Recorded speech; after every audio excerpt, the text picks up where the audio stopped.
Hi friends, welcome to Sagami Samuel. இன்னைக்கு today's lunch மெனுல Sunday special lunch menu வாங்க பார்க்கலாம். இன்னைக்கு சுட சுட சோறு,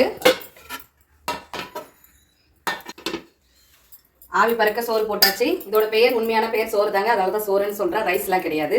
வாங்க அடுத்தது வந்து எப்பவுமே வந்து யூஸ்வலாக செய்கிற சிக்கன் குழம்பு மாதிரி இல்லாமல் இன்னைக்கு வந்து பார்த்தீங்கன்னா செட்டிநாடு சிக்கன் குழம்பு செஞ்சுருக்கேன். இது வந்து ட்ரையாக பண்ணாமல் கொஞ்சம் குழம்பா வச்சுருக்கிறேன். இது வந்து பார்த்தீங்கன்னா மசாலாலாம் அரைச்சி அதுக்கப்புறமா செய்கிறது. இந்த ரெசிபி வேணுனாலும் என்கிட்ட வந்து கேளுங்க. ரொம்ப சூப்பராக இருக்குங்க. செட்டிநாடு சிக்கன் கிரேவி வந்து கிரேவியாகவும் வச்சுக்கலாம். நீங்கள் இதே வந்து ட்ரையாக பண்ணிங்கன்னா கிரேவி. இப்போ நான் வந்து கொஞ்சம் குழம்பா வச்சுருக்கிறேங்க.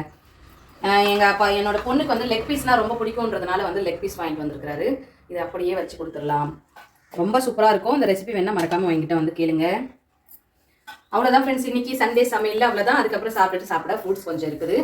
இன்னைக்கு தான் நீங்கள் என்ன சண்டே சமையல் பண்ணியிருந்தீங்கன்னு சொல்லி கமெண்ட்ல சொல்லுங்கள். இந்த வீடியோ பிடிச்சிருந்தா லைக் பண்ணுங்கள், ஷேர் பண்ணுங்கள், கமெண்ட் பண்ணுங்கள். நம்ம சேனல் சப்ஸ்கிரைப் பண்ணி சப்போர்ட் பண்ணுங்கள். Bye friends.